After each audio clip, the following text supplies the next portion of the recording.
negeri ini memanggilmu kawan. Assalamualaikum warahmatullahi wabarakatuh. Apa kabarnya untuk kami? Alhamdulillah. Ya, bagaimana perasaannya hari ini? Alhamdulillah, perasaannya luar biasa dan segala aktivitas harus tetap berjalani, harus tetap sehat. Kemudian apa saja proses yang sudah berjalan selama 3 bulan terakhir ini? Proses yang berjalan selama bulan ini mencoba melakukan perubahan yang baru yang mungkin di luar sana teman dengan melakukan penampilan dan pengajaran yang baru yang sudah didapatkan dari Bapak Maria kemarin dari Zoom dengan para mentor support. Oke, bagus sebetulnya ya.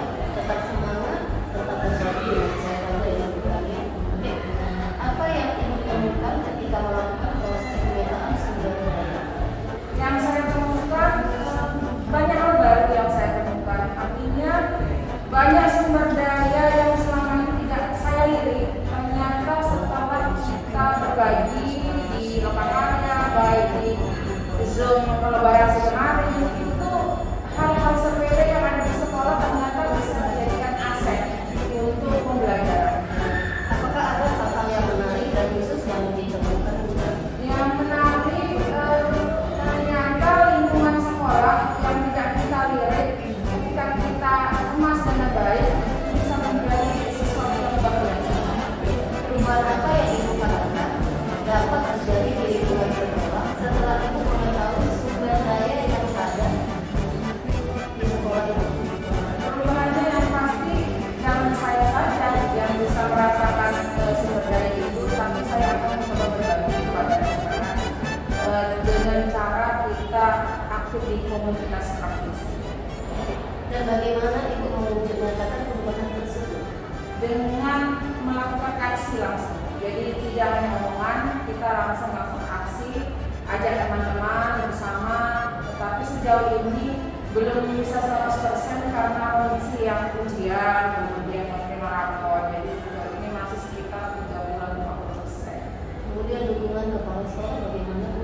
Kalau dukungan kepala sekolah tidak diragukan lagi. Beliau orang yang luar biasa. Artinya dia selalu mensupport apa yang kita butuhkan, dia akan selalu memberikan kebutuhan ini. Oke, bagaimana ibu akan menggunakan hasil pemetaan yang diperoleh untuk memaksimalkan potensi sekolah?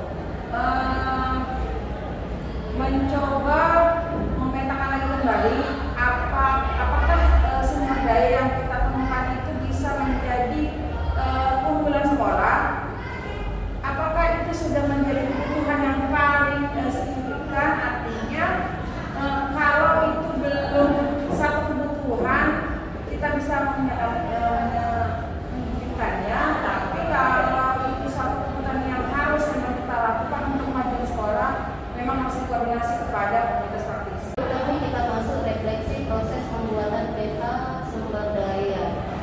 Bagaimana perasaan ibu dalam menemukan atau mengidentifikasikan sumber daya yang ada di sekolah? Senang, sangat senang. Ternyata hal yang tidak pernah dianggap itu ternyata bisa membuat satu membantu proses pembelajaran. Apa saja kendala dan tantangan ibu hadapi saat melakukan identifikasi sumber daya sekolah? Apapun kendalanya banyak. Salah satunya kondisi tidak semua teman mengerti apa yang kita harapkan. Artinya mereka ada yang ngerti, ada yang bertanya-tanya itu kenapa ya, lagi ngapain ya, itu di komunitas praktisi lah kita ungkapkan semuanya. Kemudian bagaimana ibu untuk mengatasinya?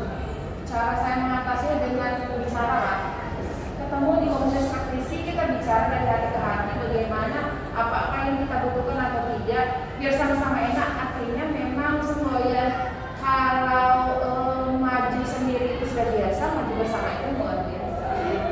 Kemudian bagaimana perasaan ibu ketika berhasil mengidentifikasikan sumber daya sekolah? Sangat senang.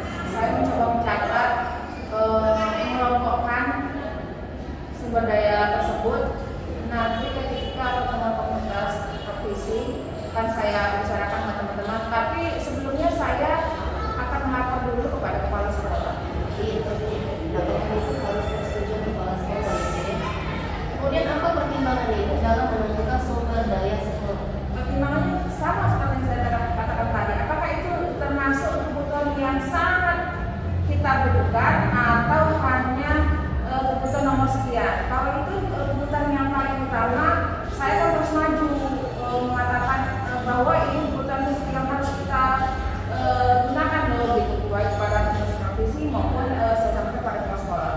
Dan intinya harus berpusat kepada peserta didik. Apakah terdapat hal lain yang dapat dijadikan sumber daya sekolah yang belum ditemukan dalam proses yang sudah berlangsung? Banyak yang saya temukan. Salah satunya bisa Cik Ibu lihat di depan kelas saya, di depan samping kelas saya ini, itu kan kalau kami bilangnya seperti hutan tidak terjamah karena belum ada persetujuan dari yayasan maupun bidang daerah Muhammadiyah. Kami masih mencoba untuk melakukan pendekatan karena rencananya itu ingin dibangun pokok, otomatis kami nggak setuju. Jadi kalau itu dibuat taman hijau itu luar biasa di tengah kota yang hiruk pikuk. Ketika kita buat taman hijau itu luar biasa. Itu tentang tabaran hari ini ya, ingin dituntaskan. Atau ini kan kita masuk refleksi proses pengambilan keputusan. Berdasarkan hasil pemetaan yang Ibu lakukan, bagaimana hal tersebut mempengaruhi proses pengambilan keputusan yang dilakukan Ibu? Hasil dari pengambilan keputusannya yang pasti adalah setelah kasih itu sama seperti saya katakan tadi. Saya harus semua nama kelas sekolah koordinasi, nggak bisa suka-suka karena ini bukan sekolah pribadi saya. Pas sekolah kenapa sama yayasan apakah itu disetujui atau tidak begitu? Oke, apa hal yang menurut Ibu masih perlu dikembangkan atau perlu dievaluasi? Yang perlu dikembangkan banyak hal yang perlu dikembangkan. Salah satunya sumber daya yang saya katakan tadi. Ada sumber daya yang ternyata di depan mata bisa kita majukan, bisa kita olah, tapi selama ini tidak dilirik. Apa hal yang menurut Ibu mendukung keberhasilan dari keputusan yang diambil?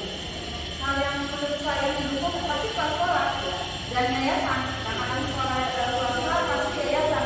Kalau yayasan atau pimpinan Tigasmen, nanti Tigasmen Muhammadiyah sudah setuju, apalagi pimpinan daerah Muhammadiyah setuju, kepala sekolah setuju, semua akan bisa terlaksana dengan baik. Bukan pejabat ya? Sejauh ini kalau di sekolah swasta, kalau kepala sekolah dan yayasan itu sudah setuju, otomatis akan sejawat iya. Adakah pengalaman yang terjadi baik dalam waktu dekat ataupun sebelum mengikuti pendidikan guru penggerak yang mencerminkan dilema etika baik itu terkait murid maupun terkait sejawat? Banyak. Yang pasti dengan yayasan. Ketika kita apa yang kita mau, ketika sudah koordinasi sama kepala sekolah, kalau sekolah dari yayasan itu oke. Yayasan oke, ternyata kita harus lapor sama pimpinan daerah Muhammadiyah. Kalau pimpinan daerah Muhammadiyah belum oke, mau yayasan maju sidangnya oke, kalau sekolah oke, tetap tidak bisa diambil keputusan. Itu sulitnya di sekolah yang Muhammadiyah ini. Ada birokrasi yang saya bilang kalau kaku untuk mengambil suatu keputusan, dan kepala sekolah juga nggak bisa cepat-cepat. Terkait murid ada nggak? Kalau terkait murid, sejauh ini masih bisa di atas. Kemudian menurut Ibu, apakah proses pengambilan keputusan yang dilakukan sudah sesuai dengan prinsip dan langkah yang dipelajari di modul 3.1? Sudah. Apa yang menurut Ibu masih perlu dikembangkan atau perlu dievaluasi dari proses pengambilan keputusan tersebut? Ini yang sudah di sini sama saya katakan tadi. Jadi pimpinan daerah Muhammadiyah itu ada 10,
bantuan yang bisa diberi masyarakat bahwa ini loh yang terima masyarakat loh.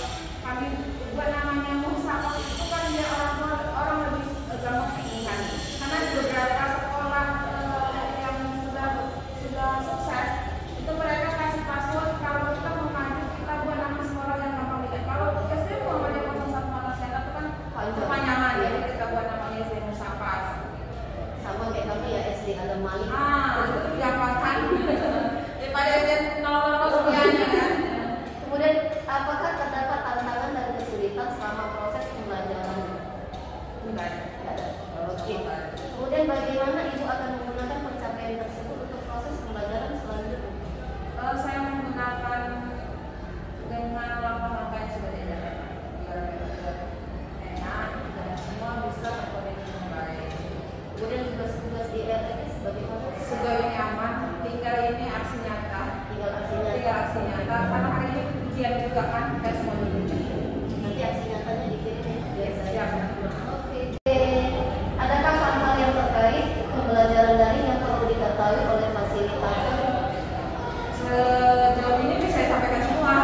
Bagaimana saya mengajar, saya akan kembali ke kemarin juga di Zoom terakhir Pak Muslim juga bertanya apa alasan ibu menggunakan boneka merpet. Saya katakan karena saya dari kelas 1 mungkin anak-anak lebih nyaman sesuatu yang baru.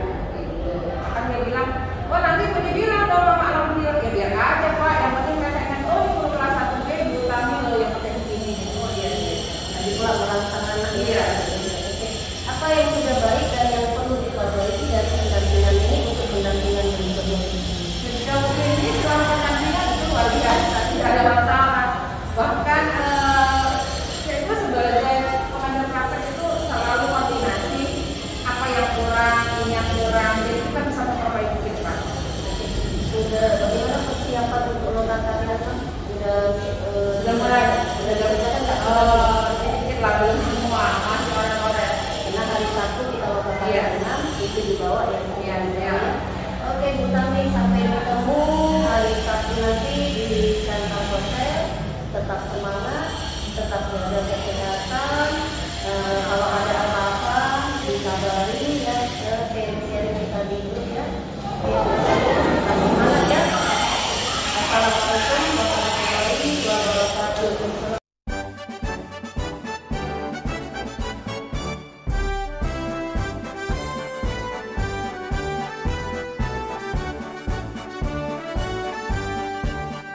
Bukan tekad, kuatkan hati. Negeri ini memanggilmu kawan. Belajar bergerak berbagi untuk negeri. Guru penggerak majukan pendidikan. Guru penggerak menghamba para murid. Kreatif rancang pembelajaran. Hargai potensi, tingkatkan prestasi. Assalamualaikum warahmatullahi wabarakatuh.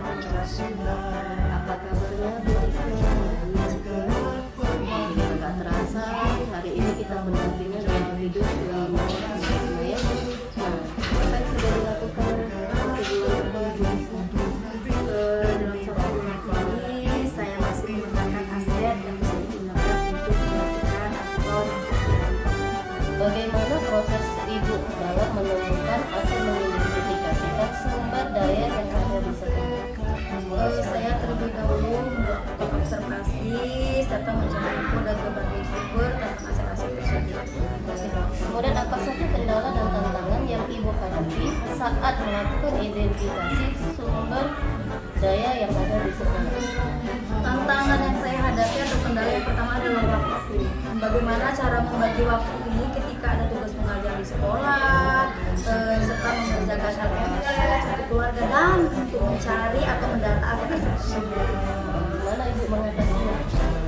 Biasanya saya akan mengajar dengan sejawat, mengajar berkolaborasi, serta saya juga sering bertanya dengan orang tua wali murid yang tahu tentang aset. Oke. Kemudian ibu ketika berhasil mengidentifikasi sumber daya sekolah, apa yang ibu lakukan? Terus saya akan menjadikan aset tersebut berefleksi kita ciptakan di sekolah. Kemudian apa pertimbangan ibu dalam menentukan sumber daya?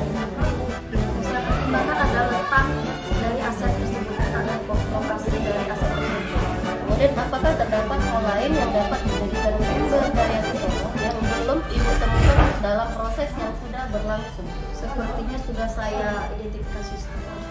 Berarti sudah berjalan dengan baik ya Ibu ya. Oke. Berdasarkan hasil pemetaan yang Ibu lakukan, bagaimana hal tersebut mempengaruhi proses pengambilan keputusan yang dilakukan Ibu di sekolah?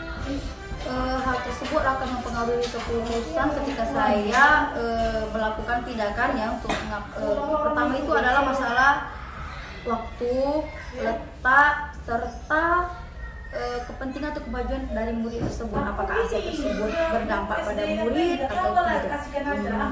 Apa hal yang menurut Ibu masih perlu dikembangkan atau perlu dievaluasi? Yang perlu dievaluasi adalah apakah betul aset-aset tersebut mendukung program sekolah atau tidak. Terus kita harus mengimbaskan kepada rekan sejawat agar rekan sejawat juga tahu bahwa ternyata banyak aset-aset yang ada di Kota Pematang Siantar ini yang bisa dimanfaatkan.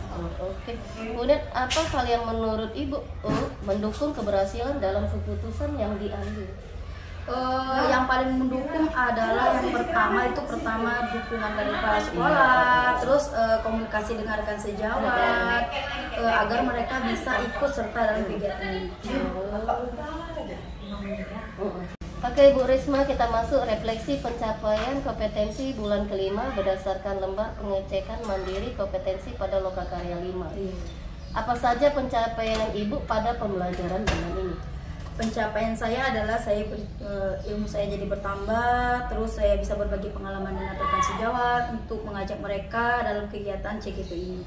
Oke, apa terdapat tantangan dan kesulitan selama proses pembelajarannya? Yang paling penting itu adalah tantangannya berupa waktu saja, Cikgu. Waktu. Kemudian bagaimana Ibu menanggapi tantangan dan kesulitan tersebut? Saya membuat skala prioritas mana yang urgen, itu yang saya kerjakan terlebih dahulu. Oke. Kemudian bagaimana Ibu akan menggunakan pencapaian tersebut untuk proses pembelajaran selanjutnya? Saya akan mengimbaskan kepada teman-teman saya, mengajak mereka untuk bergerak bersama. Kemudian bagaimana tugas-tugas di RNS? Apakah ada kendala? Sejauh ini belum ada, Cikgu. Belum ya? Oke Bu, kita masuk. Ada hal-hal yang terkait pembelajaran daring yang perlu diketahui oleh fasilitator Ibu? Sejauh ini tidak ada masalah, Cikgu. Semua berjalan dengan lancar ya. Oke. Kemudian apa yang sudah baik dan yang perlu diperbaiki dari pendampingan ini untuk berikutnya? Yang sudah baik adalah komitmen dari pengajar praktik yang terus memotivasi dan mengajak untuk bergerak dan terus menggerakkan. Oke Ibu, terima kasih atas waktunya. Jangan lupa hari Sabtu ini kita Lokakarya ke-6. Tugasnya sudah saya share di grup WA, dibawa ketika Lokakarya 6 ya Bu. Dan jangan lupa juga nanti bawa laptop. Oke Bu, sampai bertemu kita di Lokakarya 6. Assalamualaikum warahmatullahi wabarakatuh. Waalaikumsalam warahmatullahi wabarakatuh. Oke.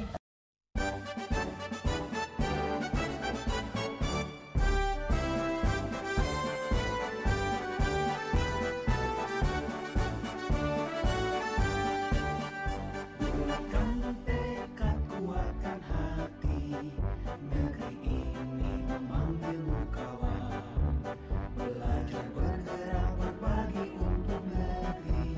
Guru penggerak majukan pendidikan. Guru penggerak menghamba pada murid. Kreatif rancang pembelajaran. Hargai potensi, tingkatkan prestasi. Oke, assalamualaikum warahmatullahi wabarakatuh. Waalaikumsalam warahmatullahi wabarakatuh. Apa kabarnya Bu Nona? Iya, gimana perasaannya hari ini? Perasaannya hari ini saya senang. Terasa ya Bu Nona, hari ini kita pendampingan individu 5 ya Bu Nona ya. Ada beberapa yang ingin kita diskusikan. Apa yang Ibu temukan ketika melakukan proses pemetaan sumber daya?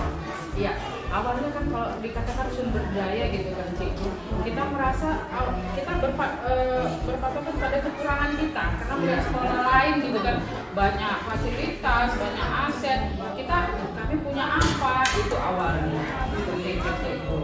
Oke, kemudian adakah hal-hal yang menarik dan khusus yang ditemukan? Ya, namun setelah belajar ini ada 7 komponen ya kan.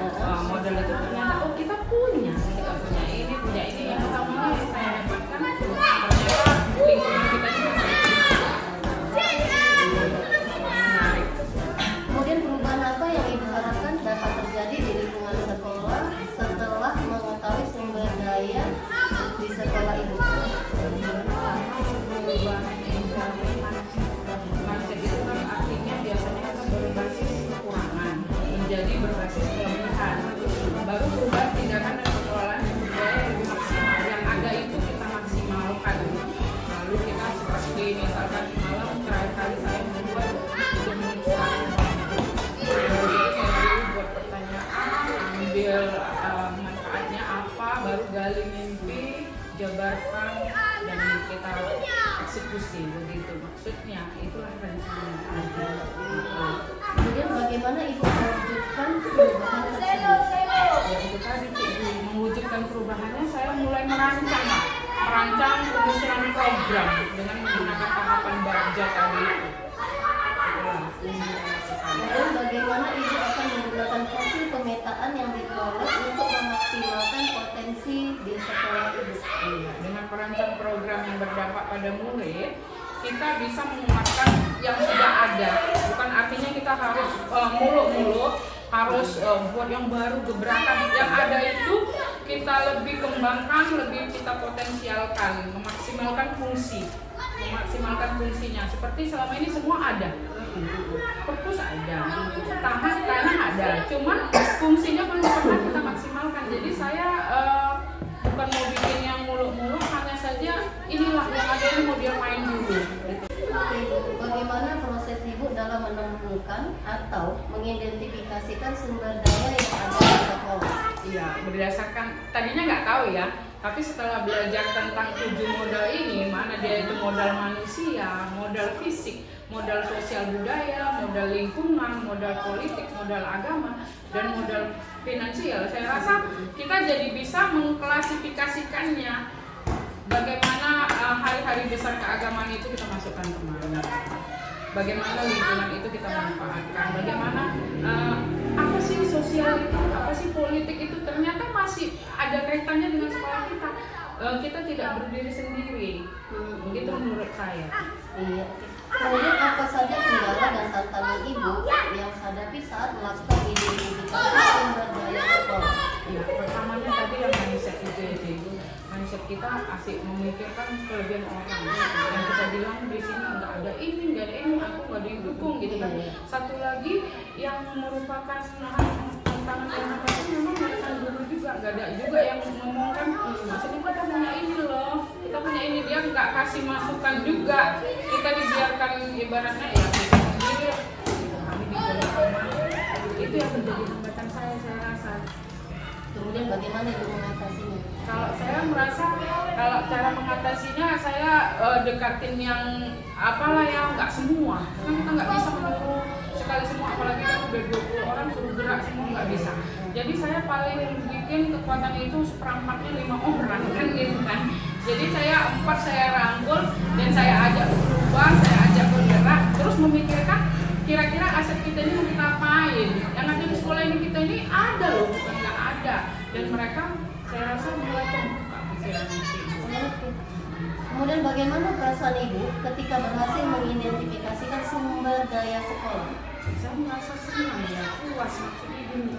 Selama ini nggak tahu, yang saya tahu sumber sekolah itu yang uangnya kan itu kan orang kan awalnya mikirnya itu kan uangnya banyak, itu aja pikiran orang kan, orang nggak mikir bahwasanya yang ada itu gedung perpus, ada ini itu orang nggak masuk. Saya pun dulu demikian sebelum belajar ini, belum mengelompokkan aset itu ke dalam 7 modal. Jadi kita nggak tahu itu di mana. Dan ternyata di politik juga ada, di sosial juga ada, di agama juga ada. Berarti saya merasa oh iya, semakin terbuka gitu. Kemudian apa pertimbangan Ibu dalam menentukan sumber daya sekolah? Kalau mempertimbangkannya itu pertimbangannya yang langsung berdampak sama murid. Itu pertimbangan saya. Ini bisa dimanfaatkan gunanya untuk berpihak kepada murid, bukan ke saya maksudnya mau mencari keuntungan atau apa. Seperti saya merencanakan kan untuk penghijauan itu, untuk bikin lahan biar anak-anak apa. Kalau memang nanti dalam jangka pendek ada yang dihasilkan ya kita manfaatkan sama-sama, kita nikmati bersama. Intinya saya fokusnya murid. Berarti berpusat kepada murid. Iya, berpihak kepada murid. Apakah terdapat hal lain yang dapat dijadikan sumber daya sekolah yang belum Ibu temukan dalam proses yang sudah berlangsung? Dari prosesnya kan udah 7 gitu ya. Saya rasa itu saja juga sudah menjadi satu kekuatan yang besar kalau kita memang bisa memanfaatkannya. selebihnya belum saya temukan. Maksudnya kalaupun saya berpikir tentang ini karya udah masuk seni, ini udah masuk sini, jadi dituju komponen itu kan. Oke Ibu Nona, berdasarkan hasil pemetaan yang Ibu lakukan, bagaimana hal tersebut mempengaruhi proses pengambilan keputusan yang dilakukan Ibu? Dalam proses pengambilan keputusan selama ini kan Bu, kita hanya memikirkan benar saja tanpa memikirkan jangka panjang dan jangka pendek. Kita secara kasar kata hanya mikirkan ya di saat detik itu anak ini mau diapain gitu. Ternyata ada banyak tahapan untuk pengambilan keputusan, ya kan. Jadi kalau saya sekarang ini memutuskan harus minimal 80% murid. Iya, minimal 80% murid. Jangan selama ini kita memikirnya ke kitanya dulu, mau kita bagi rata seadil-adilnya, tidak. Saya rasa kalau untuk dalam pengambilan keputusan ini kita harus ya kita fokus pada yang harus paling baik, paling baik keputusan.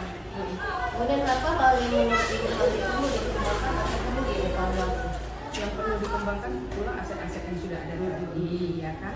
Ya, yang biasanya kita anggap sepele, kita biarkan aja. Rupanya ternyata seperti inilah ya. Ada kawan yang kasih masukan kemarin katanya ini kita tanam pandan aja semua. Pandan aja. Selain dari wangi juga bermanfaat katanya, kalau ada orang yang meninggal suka minta kemari, jadi itu udah ada yang botak. Jadi biarin aja katanya daripada ini kosong. Jadi kita memang memanfaatkan ini lah Cikgu yang kayak gini. Di atas lebih lebar lagi. Ini kan sikit. Di belakang kantor kepala sekolah itu lebih lebar lagi. Kemudian apa hal yang menurut Ibu mendukung keberhasilan dari keputusan yang diambil? Yang paling mendukung tentunya semangat dari diri kita sendiri, baru dukungan dari stakeholder sekolah. Yang utamanya saya bilang kepala sekolah. Karena kita nggak bisa berbuat apa-apa. Kita mau ngomong banyak, mau ngomong apa, harapan kita kalau kepala sekolah bilang enggak, itu semua udah langsung nol. Udah langsung nol. Namun ketika kepala sekolah bilang iya Bu, saya dukung, kita ikut bersama dia.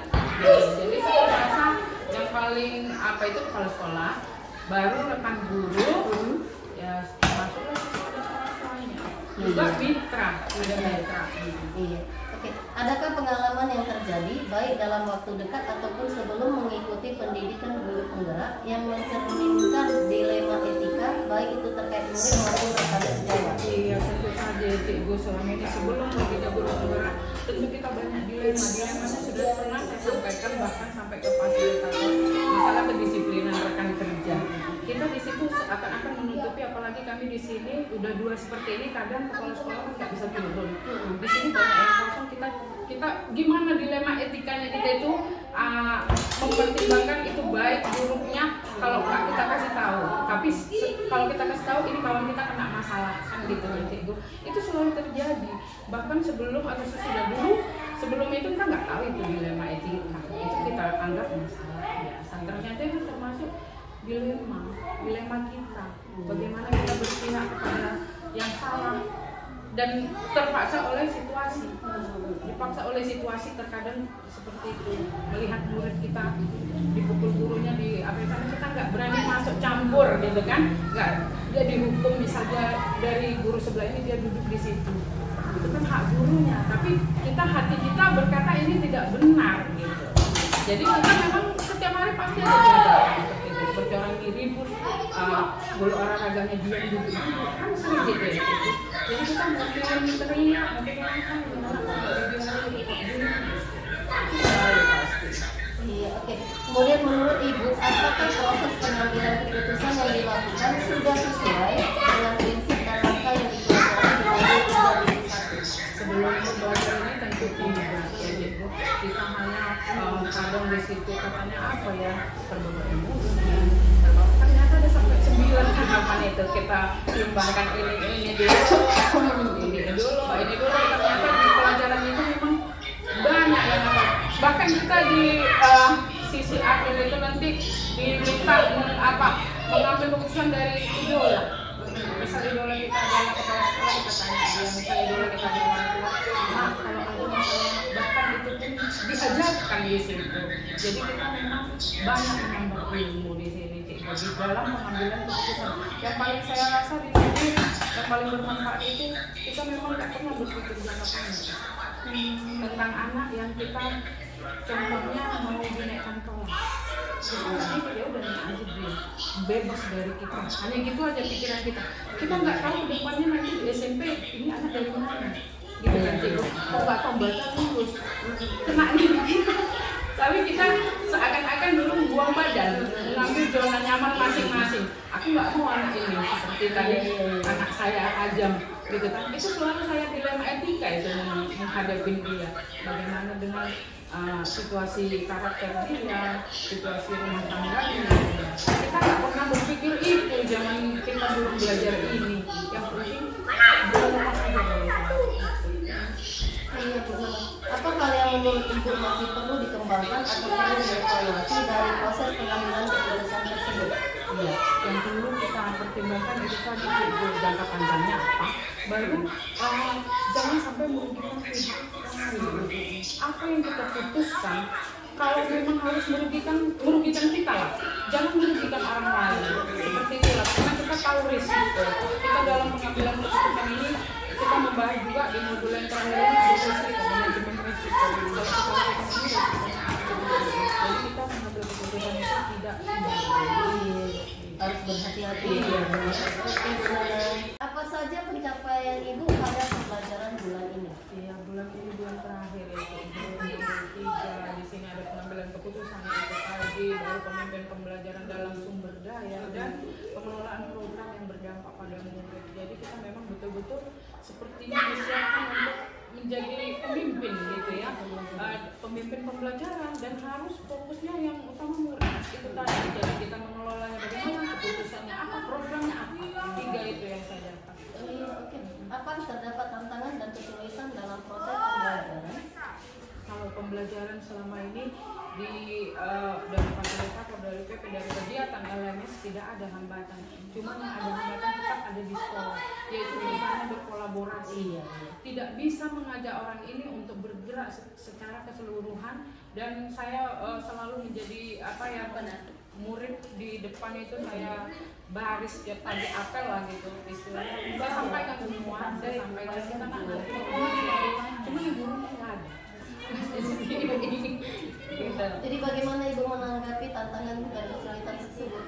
Ya, kalau tantangannya tadi saya hanya berharap saya tidak bisa mengajak sekali semua. Memang kekuatan saya memang belum sampai seperti itu, karena saya juga memang katanya kan yang bagusnya yang belajar ini kepala sekolah gitu. Saya kan belum punya apa, jadi saya hanya bisa sebatas ayo dan menunjukkan bahwa saya situ sudah bisa. Itu tantangannya. Baru saya hanya paling butuh 2 orang gitu aja yang mendukung saya, paling sedikitnya 2 orang harus mendukung saya, dan saya udah dapet sebenarnya orang ini, dan tinggal kami ibaratnya mau bergerak. Apalagi saya kan ada Kak Mercy, jadi saya di bawah sebagai apa ya, di atas gitu. Jadi berkolaborasi. Iya, berkolaborasi. Oke. Bagaimana Ibu akan menggunakan pencapaian tersebut untuk proses pembelajaran selanjutnya? Iya, kalau keberhasilan saya mengajak beberapa rekan kerja untuk berkolaborasi, tentunya membuat hati lega ya Ibu. Ternyata ada yang mau gitu kan, artinya masih ada yang diajak mewujudkan visi dan misi. Dulu kan kita udah ada visi dan misi. Yang utamanya kalau saya di visi misi itu mewujudkan sekolah yang nyaman, kelas yang menyenangkan. Kalau karena dari saya sendiri, ini harus dari saya sendiri, nggak bisa saya mau merubah sekolah ini. Saya belum punya kekuatan untuk itu. Biarlah saya memulainya dari kelas saya. Gitu. Oke Bu, kita masuk yang terakhir. Ada hal terkait pembelajaran daring yang perlu diketahui oleh fasilitator Bu?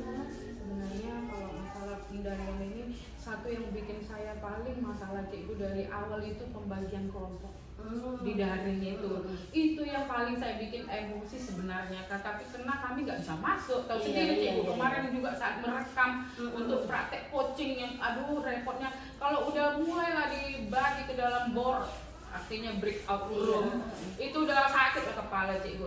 Itu udah saya rasa Pak Kasri pun udah tahu ya, karena telepon terus-terusan itu bolak-balik telepon nggak masuk. Itulah masalah daring ini. Dari hambatannya. Iya. Dan Pak fasilitator pun sudah tahu. Iya.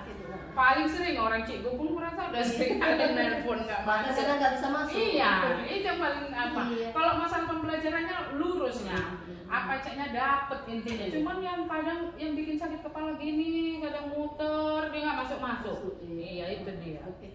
Kemudian apa yang sudah baik dan yang perlu diperbaiki dari pendampingan ini untuk berikutnya, Bu Nona? Semua kegiatan pendampingan saya rasa dari mulai awal sampai sekarang baik.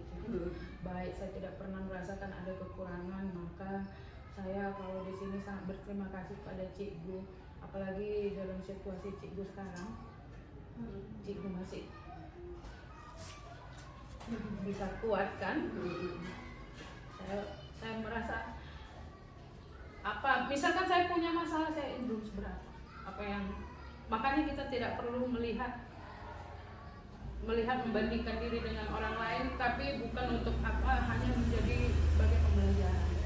Bahwasanya saya lebih beruntung, saya lebih apa, selalu saya tekankan di situ, saya lebih beruntung. Padahal belum tentu saya beruntung, tapi saya harus menanamkan di diri saya lebih beruntung. Ya, oke Bu Nona, sampai bertemu kita nanti di Lokakarya 6 hari Sabtu ini di Siantar Hotel. Jangan lupa tugas untuk Lokakarya 6 dibawa. Tetap semangat, perjalanan kita tinggal sedikit lagi Bu Nona ya. Semoga CGP Cikgu berhasil lulus dengan nilai yang sangat memuaskan Bu Nona ya.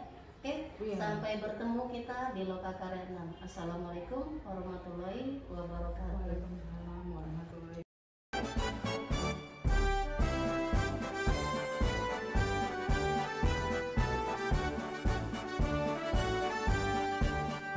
Kuatkan tekad, kuatkan hati, negeri ini memanggilmu kawan. Belajar bergerak berbagi untuk negeri, guru penggerak majukan pendidikan. Guru penggerak menghamba para murid, kreatif rancang pembelajaran. Hargai potensi, tingkatkan prestasi, lahirkan profil pelajar Pancasila. Belajar bergerak berbagi untuk negeri, kita menjalin kolaborasi. Belajar bergerak berbagi untuk negeri, demi bakti pada Ibu Pertiwi.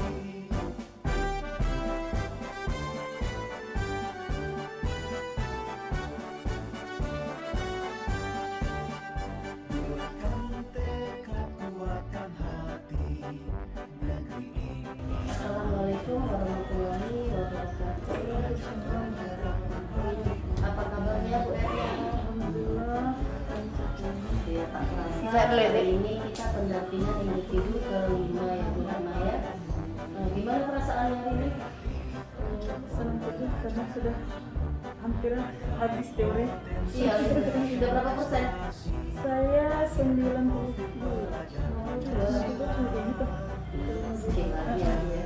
Oke, nah, kita kan Ibu Erna kan sudah belajar tentang penggunaan sumber daya sama fasilitator ya. Nah, apa yang Ibu temukan ketika melakukan proses pemetaan sumber daya? Yang saya temukan itu pertama, kalau dulu kan saya berpikir bahwa sumber daya di sekolah ini sangat sedikit, karena pikirannya sumber daya itu hanya mengenai sarana dan prasarana saja. Jadi setelah mempelajari materi tentang sumber daya sekolah, komunitas sekolah, ekosistem sekolah, saya jadi tahu ternyata sumber daya itu, aset itu bukan hanya sarana dan prasarana saja, jadi sudah mencakup lebih banyak dan bisa diandalkan untuk proses pembelajaran di sekolah. Iya. Kemudian adakah hal-hal yang menarik dan khusus yang ditemukan? Yang menarik, yang ditemukan ya seperti itu, Cikgu dulu pikirannya asetnya nggak ada, jadi ternyata semua bisa dijadikan 7 aset itu bisa dijadikan modal untuk kita lebih mengembangkan lagi, melakukan perubahan dan melakukan pembelajaran yang berpihak kepada murid. Oke. Kemudian perubahan apa yang Ibu harapkan dapat terjadi di lingkungan sekolah setelah Ibu mengetahui sumber daya yang ada? Yang pertama itu perubahan mindset, cara berpikir. Kalau dulu berpikir berbasis kekurangan. Nggak bisa, nggak mungkin, karena nggak bisa gitu. Jadi sekarang sudah berpikir berbasis aset itu yang pertama. Terus kemudian perubahan tindakan dan pengelolaan sumber daya itu, sumber daya yang ada di sekolah itu menjadi lebih maksimal. Dan lalu kemudian bagaimana kita melakukan menyusun program yang pembelajaran yang berdampak pada siswa itu dengan melalui tahapan Bagja. Tahapan Bagja ya Bu ya. Oke. Kemudian bagaimana Ibu mewujudkan perubahan tersebut? Dengan merancang program yang berdampak kepada siswa dan cikgu dan mampu di mana program itu haruslah didukung oleh semua sumber daya yang ada di sekolah ini sehingga bisa lebih maksimal fungsinya. Oke, kemudian bagaimana Ibu akan menggunakan hasil pemetaan yang diperoleh untuk memaksimalkan potensi sekolah? Untuk memaksimalkan potensi sekolah ya seperti tadi itu dengan berkolaborasi lah sudah pasti dengan semua rekan sejawat ini, dan kemudian kita saling share, saling berbincang program apa yang baik kita lakukan di sini sehingga sesuai dengan potensi kita yang ada di sekolah ini. Dan itu tadi cikgu nggak bisa jalan sendirian kan, cikgu harus sama-sama untuk melaksanakan programnya dan mengevaluasinya juga. Ya, oke Bu. Bagaimana proses Ibu dalam menemukan atau mengidentifikasikan sumber daya yang ada di sekolah? Yang pertama itu berdasarkan sumber daya yang tidak aset itulah aset manusia, modal fisik, lingkungan, budaya, agama dan sebagainya. Terus kemudian memetakan aset itu sesuai dengan golongannya, maksud mana dia, begitu kan. Lalu terus mengerucutkan aset, mungkin bisa aset daerah kita jadikan sebagai aset sekolah. Iya, oke. Kemudian apa saja kendala atau tantangan yang Ibu hadapi saat melakukan identifikasi sumber daya sekolah? Yang pertama kan ketika kita petakan aset itu ternyata asetnya sangat luas gitu. Jadi dilakukanlah identifikasi cakupan asetnya itu, dipilihlah yang mana saja yang dekat dengan sekolah ini, itulah yang dimaksimalkan fungsinya gitu. Oke. Kemudian bagaimana Ibu mengatasi tantangan tersebut? Mengatasi tantangannya ya seperti tadi, saling berkolaborasi, saling bertukar pikiran dengan teman-teman yang ada di sini, dan juga mungkin dengan yang seluruh warga sekolah dan stakeholder yang bisa mendukung lah kelancaran pembelajaran mereka belajar. Iya, oke. Kemudian bagaimana perasaan Ibu ketika berhasil mengidentifikasikan sumber daya sekolah? Yang pertama pastilah senang, karena bahwa ternyata aset sekolah itu cukup banyak yang bisa kita manfaatkan. Dan terus yang kedua perasaannya itu ada perasaan seperti perasaan bersalah juga, karena selama ini kan berpikirnya sekolah ini nggak punya apa-apa, gitu. Terus yang ketiga ada juga beban. Bebannya itu bagaimana bisa memaksimalkan fungsi aset yang ada supaya apanya itu bisa berjalan, mengelola aset yang ada itu untuk fungsinya bisa maksimal terhadap pembelajaran. Iya, oke. Kemudian apa pertimbangan Ibu dalam menentukan sumber daya sekolah? Ini dengan pastinya kembali lagi dengan mengedepankan kekuatan aset yang ada lah, cikgu, dan juga melakukan pendekatan inquiry apresiatif dengan Bagja itu. Lalu kemudian juga mempertimbangkan kebutuhan belajar murid, di mana proses pembelajaran yang berpihak pada murid, dan tentunya merdeka belajar, bisa belajar di mana saja, pakai media apa saja, kemudian alat bantunya apa saja, sehingga tapi tujuan pembelajaran dapat tercapai. Iya, dapat tercapai. Kemudian apakah terdapat hal lain yang dapat dijadikan sumber daya sekolah yang belum Ibu temukan dalam proses yang sudah berlangsung? Sampai saat ini belum ada saya temukan, hanya masih seperti yang saya dapat dari modul di LMC. Iya. Apa aja itu Bu sumber daya? Sumber daya itulah manusia, sumber daya finansial, baru lingkungan, sosial, sarana prasarana, agama, budaya, politik ya, politik. Itu dia ya Bu. Oke. Kita masuk refleksi proses pengambilan keputusan. Seperti biasa kan sudah kita pelajari ya Bu, bersama dengan fasilitator ya. Nah, berdasarkan hasil pemetaan yang Ibu lakukan, bagaimana hal tersebut mempengaruhi proses pengambilan keputusan yang dilakukan Ibu? Yang pertama itu hasil identifikasi aset sekolah itu memperjelas aset sekolah apa saja, sehingga kedepannya akan lebih mudah untuk melakukan proses pengambilan keputusan, dimana terutama jika kita dihadapi terhadap dilema etika atau kehidupan moral, itu yang pertama. Terus yang kedua, transparansi dan kolaborasi dalam mengelola aset sangat perlu ini untuk terus dikembangkan. Oke, apa hal yang menurut Ibu yang masih perlu dikembangkan atau perlu dievaluasi? Yang pertama itu yang perlu dikembangkan adalah sosialisasi mengenai aset dan pengelolaannya kepada rekan sejawat yang lain, banyak kita yang tahu, sehingga mempunyai pemahaman yang sama. Karena kalau satu sekolah pemahaman beda-beda, itu tak akan mungkin bisa mencari tujuan itu. Lalu kemudian bahwa setiap guru itu, setiap rekan sejawat yang ada di sekolah ini haruslah berpikir berbasis aset juga, gitu kan. Nah, sehingga dengan demikian proses merdeka belajar itu dapat tercapai. Lalu terakhir adalah evaluasi dalam pengelolaan aset, kolaborasi dan efisiensinya. Oke Bu, apa hal yang menurut Ibu yang mendukung keberhasilan dari keputusan yang diambil? Yang mendukung dari keputusan yang diambil itu adalah pertama hal yang gimana tadi Cang? Apa hal yang menurut Ibu mendukung keberhasilan dari keputusan yang diambil? Ya, jika semua yang program yang bernama Pondok ini sudah terlaksana dengan baik di sekolah ini. Yang mendukungnya siapa? Apakah Yang kepala mendukungnya sekolah atau ya? semua warga sekolah, kepala sekolah, guru dan semuanya lah Cikgu. Orang tua gimana? Iya juga seperti itu. Mendukung. Iya, karena kan warga sekolah, orang tua juga warga termasuk sekolah. warga sekolah juga lingkungan sekitar yang ada di sini. Iya, berarti ikut mendukung ya Bu. Oke. Kemudian adakah pengalaman yang terjadi baik dalam waktu yang dekat ataupun sebelum mengikuti pendidikan guru penggerak yang mencerminkan dilema etika baik itu terkait murid maupun rekan sejawat? Ada Cikgu, yang paling sering itu kita temukan ketika seperti inilah, kita mau kenaikan kelas. Kita dilema, ini anak dinaikkan apa tidak. Sementara dia kalau kita lihat dari segi pengetahuannya dia tidak bisa naik. Tapi itulah terjadilah dilema antara kasihan, antara gimana, dan akhirnya begitulah. Itu untuk murid. Nah, untuk guru juga ada. Ketika kita mau melakukan kedisiplinan juga, jadi ada juga pertentangan seperti itu Cikgu. Jadi dimana kita dilema dalam menerapkan disiplin aturan sekolah kepada siswa dan juga kepada guru terlebihnya gitu. Oke.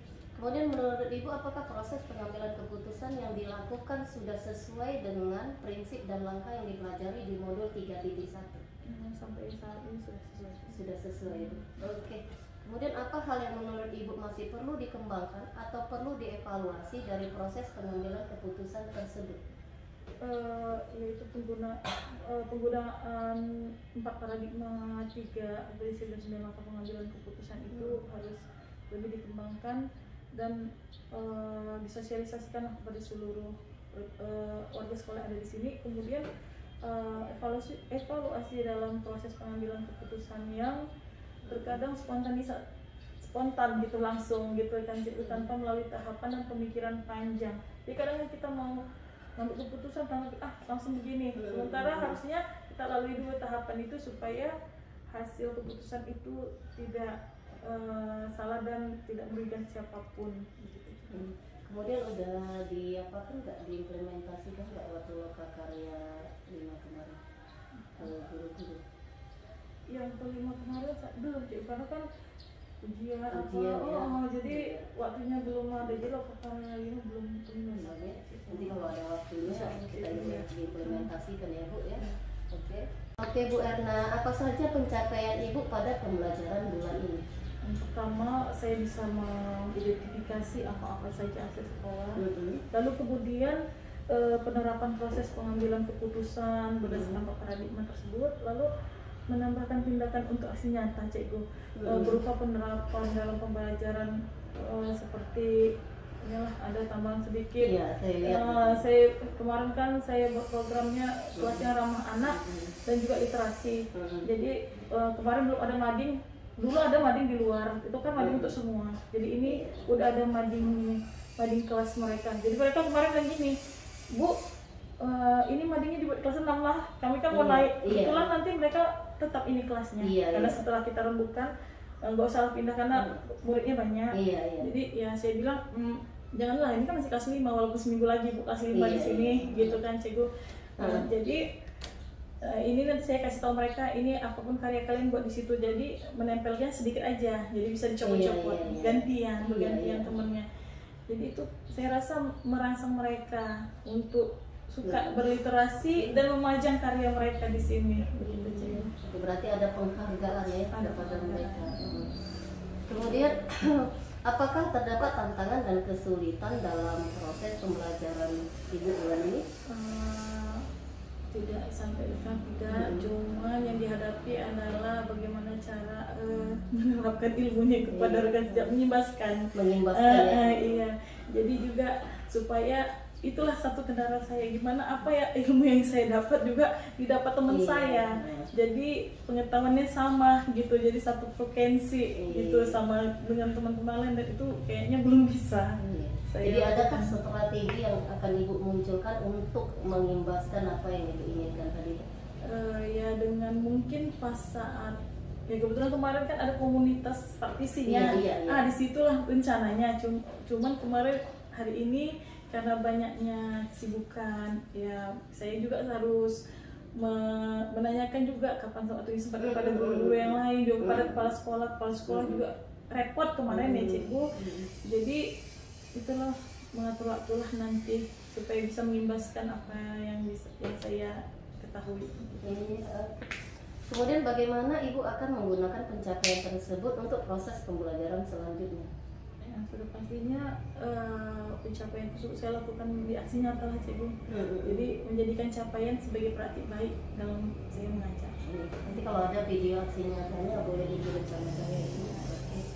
Oke Ibu, ada hal-hal yang terkait pembelajaran daring yang perlu diketahui oleh fasilitator Ibu? Saya rasa tidak ada. Tidak ada ya, karena komunikasi kita di grup WA lancar dengan fasilitator ya. Nah, apa yang sudah baik dan yang perlu diperbaiki dari pendampingan untuk berikutnya?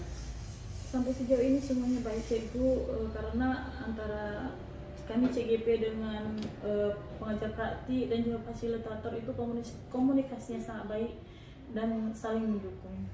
Ya, alhamdulillah. Oke Bu, tidak terasa pendampingan individu kelima kita sudah selesai. Ada yang ingin Ibu tanyakan sama saya? Atau ada yang ingin disampaikan?